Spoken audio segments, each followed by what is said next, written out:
Okay, all right. Abhay Dubey बोलिए, बहुत देर से आप बेताब हैं बोलने के लिए, बताइए अभय दुबे।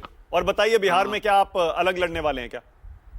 देखिए, पहले तो चिराग पासवान जी का जो बयान है कि मेरे प्रधानमंत्री जी की सोच की सरकार होगी, तो उनके लिए प्रधानमंत्री की पहली सोच क्या थी कि हमारे सबके देश के नेता रामविलास पासवान जी का अवसान हुआ और उनका सामान घर से निकालकर बाहर फेंक दिया, दर-बदर कर दिया।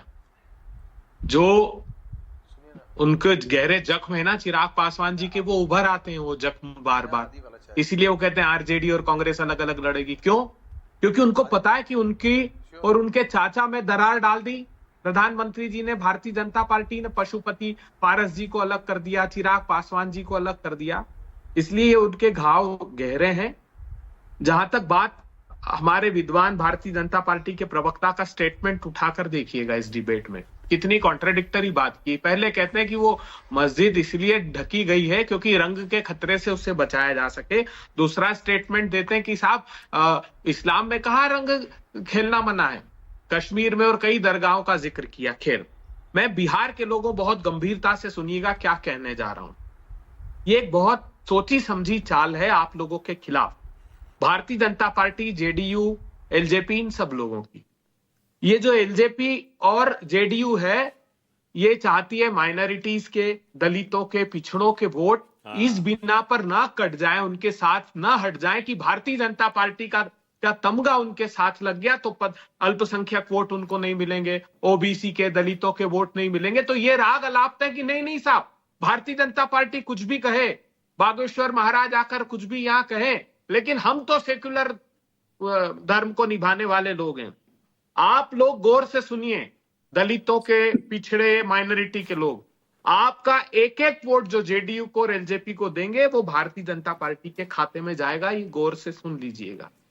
मैं विनम्रता से पूछना चाहता हूं, क्या भारतीय जनता पार्टी बिहार के लोगों को के लिए खासकर मैं ये कह रहा हूं, क्या जब जब बीजेपी साथ आई है इस सरकार के, एक के बाद एक भर्ती परीक्षा घोटाले नहीं हुए? बीपीएससी का घोटाला हुआ। अब एक सेकंड, वन सेकंड, एक मिनट। मानक एक बात बहुत बोलूंगा, बस एक लाइन टिप्पणी मानक जी, एक लाइन। अच्छा अजय 10 सेकंड, 10 सेकंड, 15 मिनट बोले, 10 सेकंड, उसके बाद अभय जी आपके के पास वापस आ रहा हूँ। अबे भाई, मैं आपके लिए एक टिप्पणी दे रहा हूं, चुप हो जाऊंगा। एक लाइन, सिर्फ एक लाइन। अबे भाई, किस मिट्टी के बने हुए भाई? लोकसभा चुनाव में 9 सीट बिहार में लड़े, 4.5% वोट, दिल्ली में 5% वोट, और दलित एक सेकंड, अजय प्लीज एक सेकंड रुकिए, वन सेकंड। अभय दुबे नहीं देना चाहते 10 सेकंड, इट्स ओके। अभय दुबे, अब मुझे ये बताइए, आपने कहा कि चिराग पासवान का परिवार पार्टी मोदी जी ने तोड़ दी, इसीलिए वो कह रहे हैं आरजेडी कांग्रेस अलग अलग लड़ेंगे। मुझे समझ में नहीं आएगा क्या कनेक्शन बता रहे हैं आप? ये वो तो मोदी के अनुमान है, अगर उनका परिवार पार्टी तोड़ दी मोदी जी ने तो आरजेडी कांग्रेस अलग लड़ेंगे, ये बयान का क्या मतलब हुआ? हाँ, क्योंकि उनके मन में कुंठा है पार्टी टूटने की। अभी जो कार्यालय था, अभी पशुपति पारस जी के पास जो कार्यालय था वो छीनकर चिराग पासवान जी ने वापस लिया है, जो कार्यालय उनके पास था। तो ये एक बहुत अंदर दरार है, ये जो आपको दिखाई दे रहा है। अच्छा, एक भी दल नहीं, अगर दरार है अभय जी, अगर दरार है फिर तो उनको आपकी महागठबंधन में आ जाना चाहिए। वो तो कह रहे हैं महागठबंधन टूट जाएगा।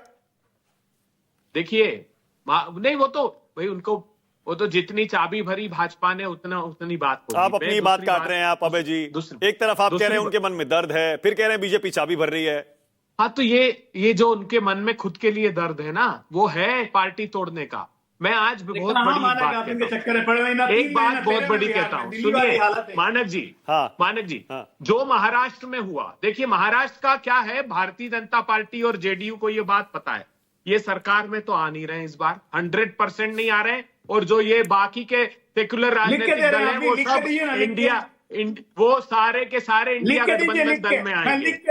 अब देखिए महाराष्ट्र में, देखिए महाराष्ट्र में क्या हुआ। अरे शिंदे जी की नेतृत्व में तो लड़ रहे हैं। अरे शिंदे साहब के जब भी इनसे पूछते थे कि बताइए शिंदे जी को मुख्यमंत्री बनाएंगे, अरे वही नेता है साहब, उन्हीं के नेतृत्व में लड़ रहे हैं, उन्हीं के नेतृत्व में लड़ रहे हैं। राहुल गांधी के पच्चीनों पे चलिए, ये षड्यंत्र नीतीश कुमार जी आपके साथ भी किया जा रहा है। अरे अभी क्या हाल कर दिया शिंदे जी। अच्छा, वन सेकंड अभय जी, एक काम और करिए, अब जरा आप भी अंजुम आरा के बयान की आलोचना कर दीजिए, खंडन कर दीजिए, जो कह रही है कि होली पर 1.5 घंटे का ब्रेक लगा देना चाहिए।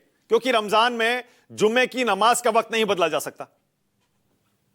मुझे याद करके बताइए एक बार आप। मैं तो आज 2-5 साल की 10 साल का कह रहे थे जेडीयू के प्रवक्ता, इतिहास साक्षी है। कभी आज तक मैं एक बहुत बड़ी बात और कहता हूं, अभी ये बात चल रही थी उत्तर प्रदेश के संदर्भ में, एक पुलिस अधिकारी ने कहा कि बाहर मत निकलिएगा। छोटा अरे सा साहब खंडन ऐसा मांगा हुआ था, तो लंबा कहेंगे चौड़ा जवाब नहीं। क्या कहेंगे कि अपहरण देखिए और करने भाई, वाले और बलात्कारी और अपहरण ये करने वाले तो सेकुलरिज्म का कभी नकाब। कभी निकलते हैं साहब। आप जिस दिन वो निकले उस दिन जनता से सेकुलरिज्म का अपील नकाब। करते हैं घर एक से और बाहर चश्मा मत लगाइए। निकलिएगा। उसका नाम पूरे रखिए सेकुलर चश्मा।